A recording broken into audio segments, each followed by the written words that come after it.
Hey everybody, I'm Dane Sanders. I want to welcome you to Fast Track Coaching. This is episode forever, and really glad that you're here. We've been doing this for over 3 years, coming up on 4, and the purpose of these calls is simply to encourage and promote the idea of moving your business and your creativity forward just a little bit.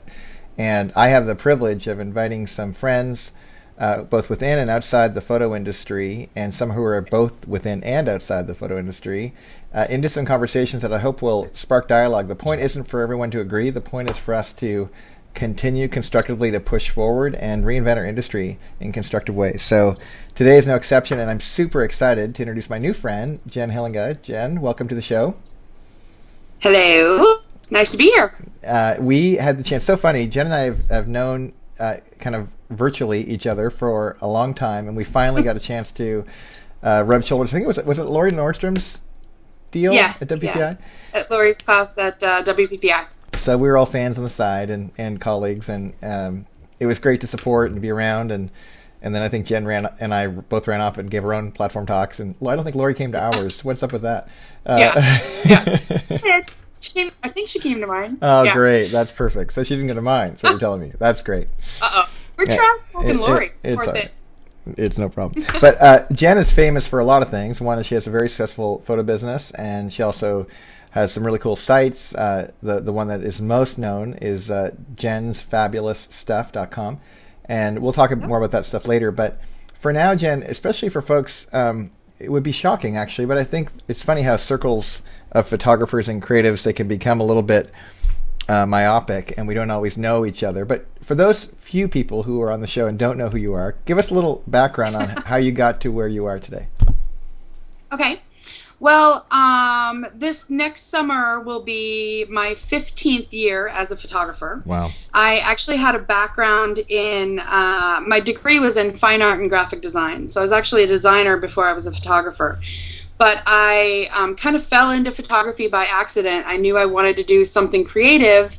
And when I was in school and on the track to become a graphic designer, I went to go work part-time for a photography studio and started out as a camera room assistant, fluffing hair and making people laugh and whatever. So I fell in love with photographing people, and I then went on an intern. Is fluffing hair really an actual skill set? Like, could you fluff my hair? Could you fluff? Little fluff. No, there's no hope for you. Just put the hat back on. No. All right, that's wrong on so many levels.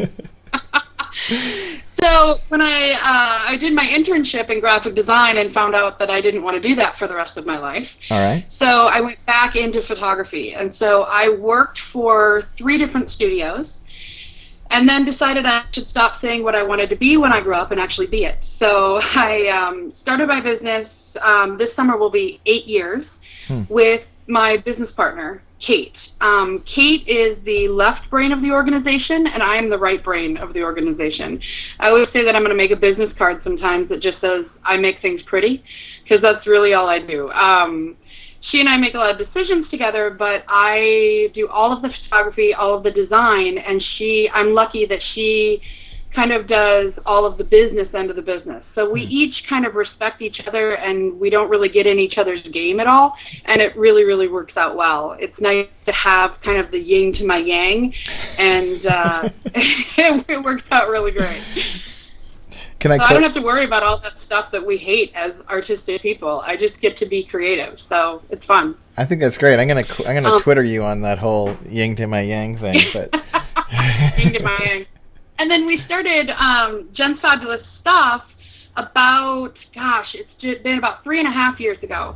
And it's kind of funny how it's evolved. We started it because Kate and I was doing all of this speaking, and I was taking all of the products that we as speakers sell when we go, because everybody has said, oh, I want to do what you do, and how are you doing your marketing pieces? And so we would take all of this stuff to sell.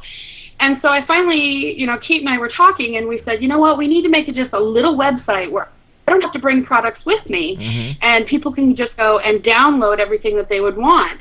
And as it turns out, it has grown into this massive entity where anything that you could even dream of using in your photography business is on that site. And I've also a lot of our contributors. We have contributors like Lori Nordstrom and a whole lot of other really great creative people now also sell all of their products on our site. So it's a really great like one-stop shop of anything you'd ever need. So it kind of like blossomed this crazy thing that we weren't expecting. With the help of our other partner, Jack, he's just taken that and just made it crazy. So it's been really a fun ride. But yeah, that's kind of where I come from and where I'm at. So well, okay, so and the empire that is you, I mean, it's no joke. I mean, how many staff do you have? We have 3 different businesses, and the other one that we just acquired is a framing business called MariposaFraming.com, which has some really great products. So all in all, with all of the partners and all the employees, we have about 12 people currently. Wow. So 3 businesses, 12 people. It's a great team. They all work really great together, and everybody's kind of like a family. It's fun.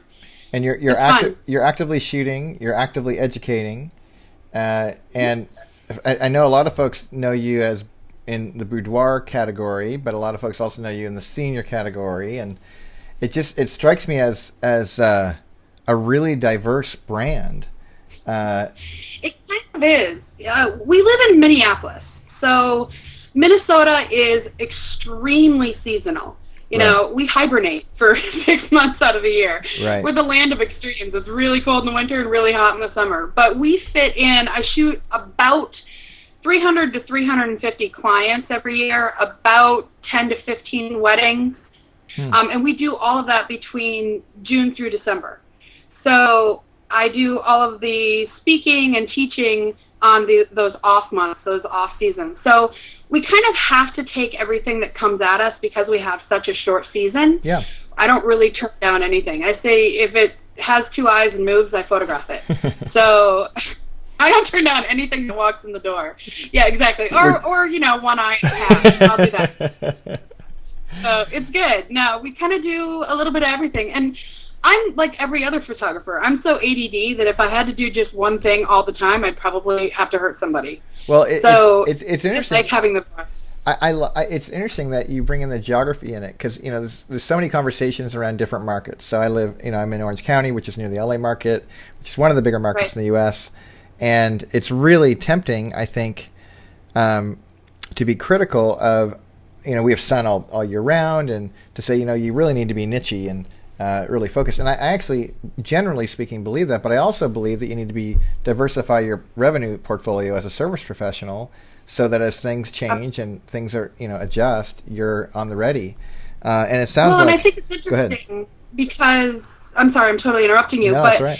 As digital has exploded, our market has changed. Yeah. And I think it's always evolving and it's always changing. Our biggest market share used to be children and family.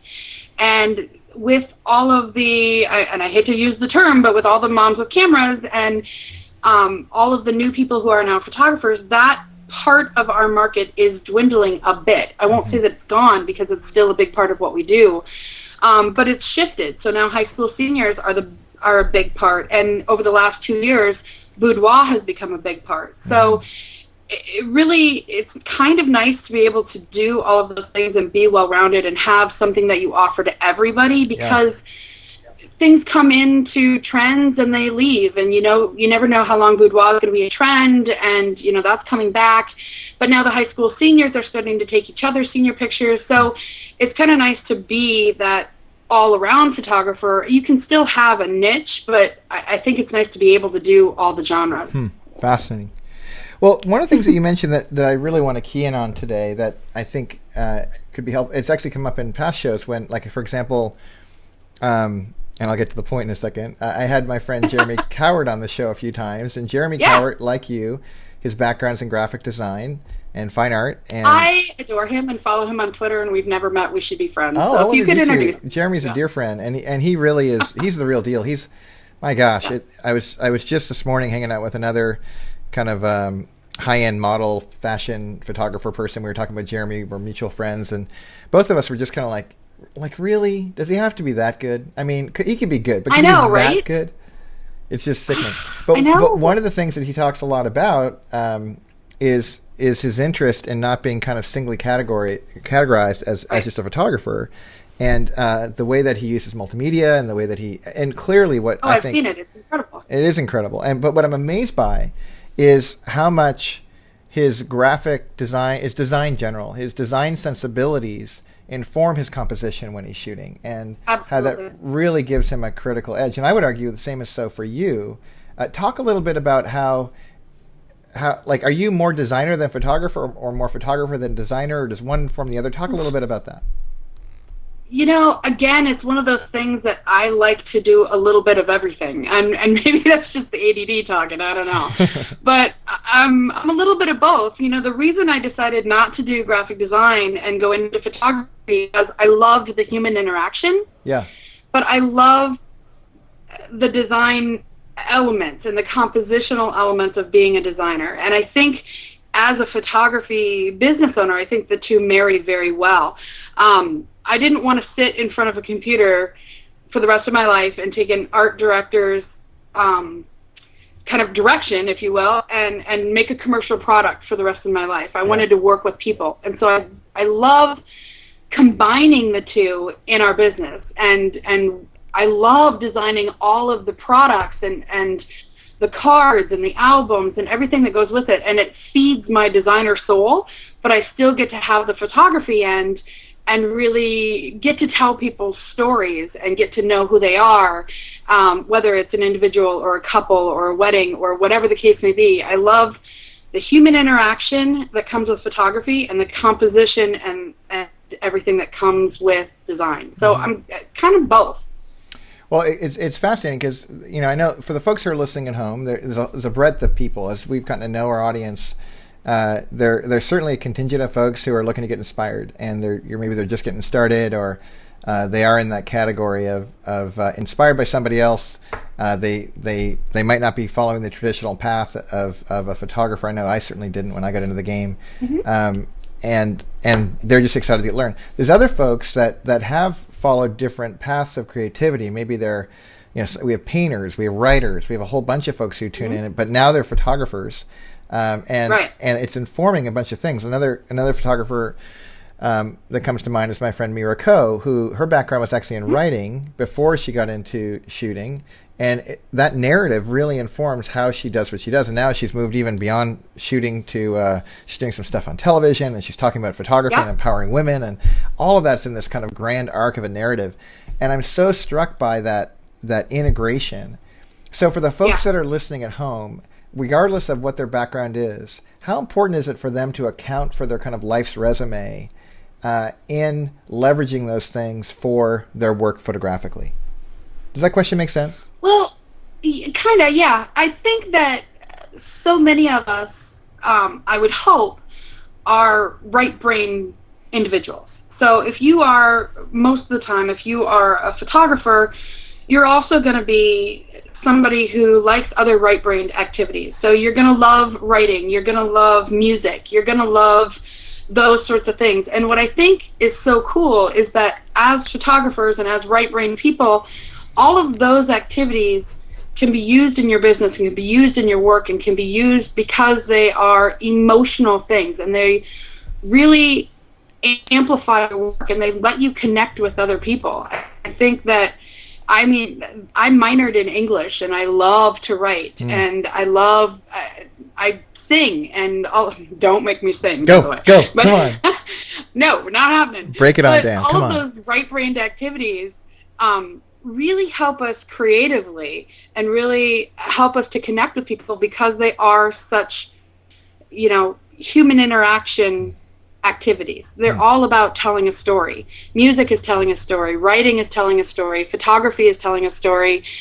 Painting, whatever the case may be. And so many of us are so concentrated on that part of our brain. And I think that's a positive, as long as you can also be a business person, or if you're not a business person like me, I always say the thing that makes me an awesome businesswoman is knowing I'm not an awesome businesswoman. Wow. And I have Kate who does that side of it for me. We have that partnership in our business and able to have both sides of our brains work really well. But I do think having all of those right-brained things helps me to connect with people on all of those different levels. Well, okay, so Is that what you asked? Well, close.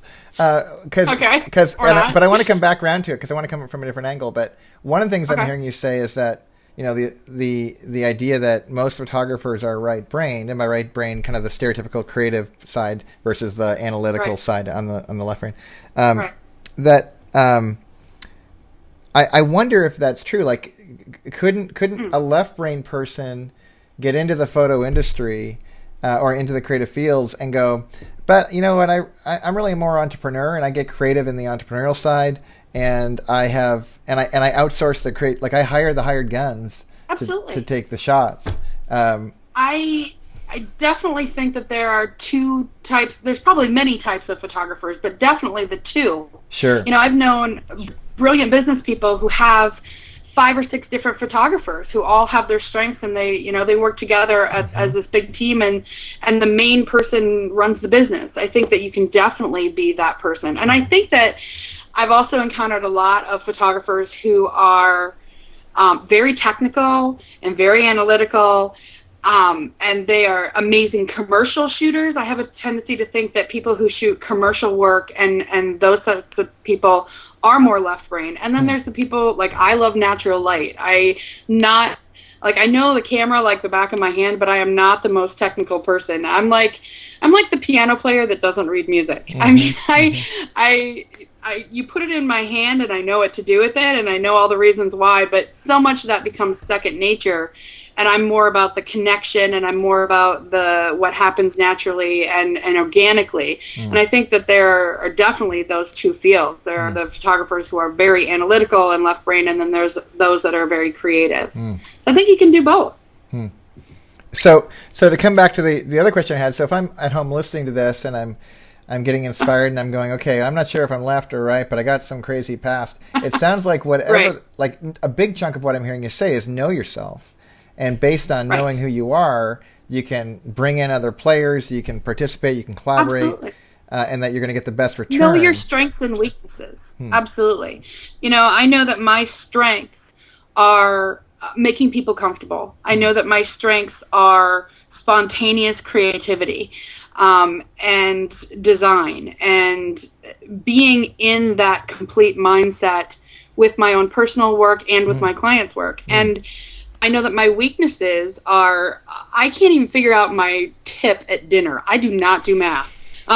So nobody should ever put me in QuickBooks, okay? I should not deal with, booking the appointments and answering the phone. I have, people that do that, because if I book a client, we will not have an email address. We will not have a phone number. I'll be very excited that I booked a client, but I'll be like, oh, we're never going to be able to get a hold of them because I will miss those details. I am about the connection. I'm bad at the details. So, yeah, absolutely knowing yourself and playing off your strengths and weaknesses, you know, outsourcing things that take up too much time and things that you're not good at, and letting somebody else do that so that you can use your talents to do the things that you're best at. Because if you concentrate on the things that you're best at, that's where you're going to make your money, that's where you're going to live the way you want to, and be the happiest if you're concentrating on what you do best. That's really helpful. Okay, so let's turn a corner for a second and talk about deliverables. One of the things that I've been really high on lately is this distinction I have in my head between building a platform and building a product or a series of products. So, for example, a lot of folks know who Jen Hillinger is. That's, in my mind, more a platform. If I go write a book, I'm not making money off my book. Those aren't my products. That's building a platform, and people can know who I am in that regard. Or in my photo business, you know, in my region, in my market, how I'm getting known is building the platform. But ultimately, the platform is supposed to be setting the table, in my mind, to sell certain products. And you are someone who has multiple. You have multiple platforms, really. Like, again, you're known. If I know you as a senior photographer, I probably know you pretty exclusively in that regard. Or if I'm a photographer and I'm buying Jen's fabulous stuff, I probably know you in that category primarily. Right. How do you hold in tension both building your platform and coming up with products that are actually going to pay the bills? So you're asking with my photography clients or with photographers? All of them. Or both? Well, that's what's so Okay. remarkable about your business is you have, Right. again, you have so many businesses to so many different targets. It makes sense to me that you have a dozen staff because it would take that Yeah. to do all those things Yeah, well. it does. It's really, gosh, that's a hard question. Hey, we don't go lightweight on fast track coaching. We go That's all the how way. we roll, okay, apparently. That's the hard stuff. When we started Jen's Fabulous Stuff, it was because I was out there educating photographers on how I ran my photography business. And the whole concept behind it was I want to make this as easy as possible for other photographers. I want to provide you with things to help you grow your business. So you're right, there was a platform of me educating and say, this is how we're doing it. And then the products to say, okay, if this is what you want to do, let me make it easy for you. Got it. And I think that was the spirit behind it. And I think, that's really what we're trying to do. We're trying to provide education and we're trying to provide things that make it easy for photographers to make money in their business. Got it.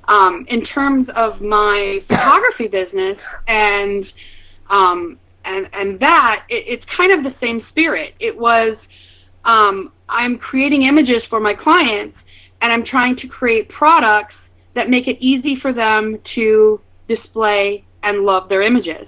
So it's kind of the same spirit behind it. I want to do what I do, either educate or photograph and connect with people, and then have those products behind it and make it easy for photographers or make it easy for my clients to really do things with the images and those moments of life that you're capturing. So when you say make it easy, I mean, I love that phrase because what a similar metaphor that I think a lot about is removing pain. So if I'm talking with a client who I'm going to do their family photographs, and every fall, one of the first, and we have a conversation with them. One of the first questions I ask is, "Have you ever had a professional photograph taken of you guys? What was a positive part of that? What was a negative part of that?" And I'm discovering they have a lot to say about their negatives. There's Really? a lot of pain in the process of getting a family portrait done.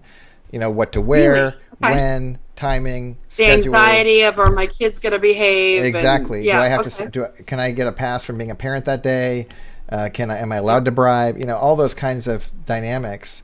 It's interesting. I've never thought about it that way, but we do everything to eliminate the pain of that. I've even had clients who are returning clients, Yeah. who are neighbors of my business partner and things like that, and we've told her, don't even come. We're going to pick up your kids, and we're going to take the photo, and we're going to bring them back to you. Yeah. Like, people that we know really well. And there are times where I've had to ask a mother, you know what? It's like leaving your kids with a babysitter. I'm going to leave you in the front entry, and I'm going to take your kids because when you're not here, they're going to be awesome. When you're here, they're going to pick up on your anxiety. So, yeah, I've never really thought about all the ways that you alleviate the pain for your clients, but that's true. And that's true with the products, too. That's like, and when you say make it easy, in my mind, like that's what you're doing is consistently looking for those spots. And so again, for the viewers that are at home and they're thinking, okay, I have my business, whatever niche they're in. What are some things that you've learned for clients in particular, especially given the breadth of different genres you shoot in? What are some kind of fun, easy pain points that might not be as obvious, like the what to wear? That's an obvious one. But what are some ones where you've been surprised by, gosh, when I solved this pain point for a client in this genre, it really opened things up? Any ideas? Wow. You do ask the hard questions. Hey, man. Think about this. I'm not messing around. Wow. This isn't... Honestly, I know, you know what's so wow. funny, Jen? What's so fun about the show, this is my little secret. You can't tell Yeah. anybody. It's basically I'm in perennial research on best practices with the world's greatest photographers. And I There you basically have go. conversations with all my friends and steal all their ideas. It's awesome. So go ahead and tell me. Perfect. I'm already... No problem. Well, you're teaching me things, too, because I hadn't thought about the eliminating pain concept, but that's totally true. Well, isn't it great things- that we get to have these conversations where we can both find better and better ways and then also have it trickle out? I love it. I love Totally. America. I love that we can do this. This is so great. Oh, funny. Okay, what was the question? How do I eliminate What are pain? some What the specific things that pain I- points that you've noticed? Yeah. Okay. Well, I think, we're talking about design and things like that, you know, I always do in-person, well, I don't do it, but I should never go in my sales room, but we at the studio do in-person sales. You know, the client comes in and we do it very emotionally. We sit them down in a beautiful room and we do projection sales. So we are projecting the images large on the wall and we're helping them to narrow down. I think one of the biggest things is, and this sounds, I don't know, kind of counterintuitive, but one of the painful things that they have is I don't want to get rid of anything, but I'm overwhelmed. I don't know what to do. Yeah. So we try to alleviate that. We walk them through the process. We use ProSelect to, you know, narrow down and go, okay. And we always say it's kind of like the eye doctor. Do you like this one or do you like this one? Yeah. You know, and we narrow those things down. And they'll get down to about, you know, 20, 30 images that they can't live without. And it's painful. It's like they're as emotionally attached to the images as I am. I always call it like killing my babies. Like, I can't let them go. Like, no, they belong to me. But, you know, the client gets really attached to them too. And they say, you know, I can't get rid of anything. Well, in design, we're taking away that pain because we're providing ways for you to use every single image. That's right. So whether it's an album, whether it's a framed collage, whether it's a greeting card of some sort, we are trying to make sure that we are going to use every image that they love in some way. So I think that's how we kind of eliminate it with our sales and our design process. You know, what I love about that too, Jen, is what you're describing. It's not just like clever ways to manipulate people to buy stuff. It actually is creating huge value to embed nostalgia into these products, into these images, and to build a narrative around each image, and to, you know, so if people are feeling that, it's real. Yeah. Well, and I think, you know, part of the reason why I love the design products so much is I think when you do one wall portrait, I think you lose the story of the session that you've created. We always say, like I always say, I don't want to sell a wall portrait. I want to sell a portrait wall. So I want to sell 7 wall portraits in a grouping that has, you know, each little child somehow captured, and then the family groups. So when I'm photographing a family, I'm photographing mom and dad together because they haven't been photographed since they got married. Yep. And I'm photographing each kid individually, and then I'm photographing mom with the girls and dad with the boys, and just the boys together and just the girls together and just the kids together, and I'm doing all of those little groups because I want this session to be about how this family is connected and yet how each person is an individual. And then with the products that we have and the things that we're trying to sell, I want to tell that story of the individuality and the connectedness of this entire family. So I want to do multiple prints on the wall. I want to do an album, and maybe it has words in the album that talks about what a family is, or it's a Christmas card that talks about, you know, what their family means and what they're trying to wish to all their friends and family. And whatever the case may is, I think that the designed products that we create help to tell the story of what that session was and who that family is. Well, now it makes more and more sense. It makes more sense to me now that you have so many creative products that you sell, because, again, your design aesthetic and your design bias already is kind of built in, and then on top of that, you have you've built a bunch of great products that can be embedded with your photographs, and then you are enrolling your clients through projection sales to fall in love with these images at a deeper level. And then you're making it really simple for them to go, wait, I get to carry this feeling with me when I'm gone in multiple formats, you know, multiple souvenirs with the brand on it. And the brand is them. That's pretty cool. It's like going to a Laker game, or maybe not a Laker game, a Timberwolves game, the former Lakers. Yeah, don't even talk about some sports right now. Okay. It's bad. But it's funny. Before this moment, I've never really thought of the idea of like treating my client like they're a brand, and my job is to give them apparel, like not just clothing or like whatever, but to give them vehicles to reinforce their family brand within their family. It's powerful. I think that the story of each client is really what you're trying to create. I mean, or what you're trying to capture, I guess. And I think it's funny. I always say that being a photographer is half artist and half psychologist. You really have just a couple of minutes from when that client walks in your door to figure out who are they, how do they want to be perceived, and who do I need to be to make them comfortable and to achieve that. You know, and everybody's different, and especially it's amplified with children too. Every child is different. Some of them need you to be very quiet, and some of them need you to meet their energy level. High school seniors are the same way. You know, I've had to have the conversation with high school senior boys of, all right, listen, I know you don't want to be here, but if you don't cooperate, your mom's going to make you come back. So, like, all of these things, you have to be able to relate to people. Yeah. And I think you have to be relatable and really draw people out, because it's a vulnerable state that they're in when they walk into your studio.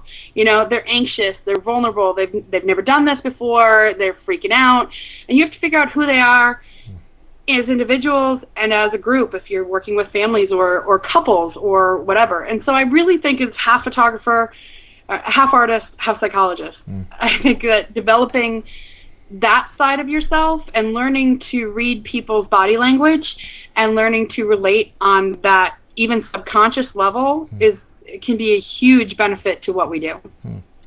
Well, Jen, I can't thank you enough for being on the show. I mean, really, this is helpful for folks on so many levels to think through what they could be to their clients and how they can present themselves and how they can be resourceful with their background, how they could partner more thoughtfully, bringing the right pieces together, and ultimately, you know, delivering products to clients that really, again, remove pain, make it easy for them to have a meaningful experience out of the whole experience. And you provided a lot of these for people, and I want to make sure people know how to get these resources. So if they want to get access to some of the things you've designed for other photographers, the easiest way to do that is to go to jensfabulousstuff.com, jensfabulousstuff.com, like a gazillion word or letter URL. I know, it's the longest URL in history, I'm telling you. And then the new one that you have is this framing shop, this Mariposa framing.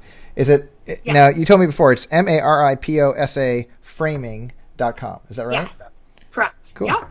And they have really great new products. You know, one of the things that I like is we have frames that you can put your albums in.